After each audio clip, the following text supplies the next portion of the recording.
Doctor Afia Siddiqui, এই উম্মতের মাদের মধ্যে গর্বিত মা ডক্টর আফিয়া সিদ্দিকী, যিনি একজন বিজ্ঞানী, একজন কোরআনের হাফেজা। বছরের পর বছর ধরে সে আল্লাহর বান্দির উপরে আমেরিকা এত জুলুম করছে, তারে আমেরিকার সৈন্যরা বলে যে তুমি এই আল্লাহর কোরআনের উপরে পাও দিয়ে চলে যাও, তোমাকে আমরা ছেড়ে দেব। ডক্টর আফিয়া সিদ্দিকী বলেন, 1000 বার শহীদ হতে পারি, আল্লাহর কোরআনের কালামের সাথে বেয়াদবি হয় এমন কথা করব যে দূরের কথা, স্বপ্নেও কল্পনা করতে পারি না। আল্লাহু আকবার। ডক্টর আফিয়া সিদ্দিকীকে তারা বলে তাহলে তোমার কোনো মুক্তি হবে না। ডক্টর আফিয়া সিদ্দিকী কাদের আর জেলখানায় বসে বলেন, আমার জন্য আমার ভাই মোহাম্মদ বিন কাসিম আবার আসবে। আল্লাহু আকবার। মোহাম্মদ বিন কাসিম 17 বছরের সেনানায়ক, সেই সাহাবা কেরামদের যুগে হাজার হাজার মাইল পাড়ি দিয়ে এই ভারতবর্ষে পাঞ্জাব প্রদেশ দিয়ে প্রবেশ করে দিল্লি পর্যন্ত এসেছিলেন। হাজার হাজার লক্ষ লক্ষ কাফের কালেমা পড়ে মুসলমান হয়ে যায়।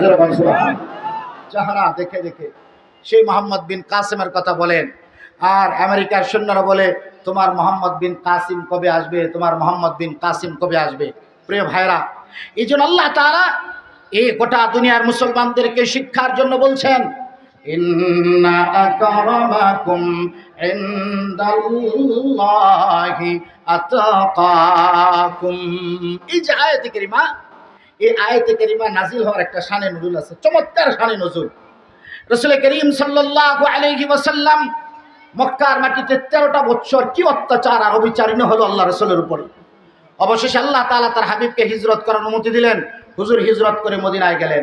কাফেররা সেখানেও তাকে শান্তিতে থাকতে দিল না। বদরের যুদ্ধ হয়ে গেল, উহুদের যুদ্ধ হয়ে গেল, এরপরেও তারা আল্লাহর হাবিবের পিছু ছাড়ল না। অবশেষে আল্লাহ সুবহানাহু ওয়া তাআলা তার হাবিবকে পুরা মক্কা বিজয় করার সুসংবাদ দান করলেন। যেরকম সুবহানাল্লাহ। আল্লাহ পাক বললেন, হে নবী, আমার পক্ষ থেকে মক্কা বিজয় করার সুসংবাদ আসছে, আপনি আপনার সাথীদেরকে তৈয়ার করেন। যেরকম সুবহানাল্লাহ। ঘোষণা কোত্থেকে আসছে? আরশে আজিম থেকে। জোরে বলেন, ঘোষণা কোত্থেকে এসেছে? মক্কা বিজয় হবে, ঘোষণা কে দিয়েছেন?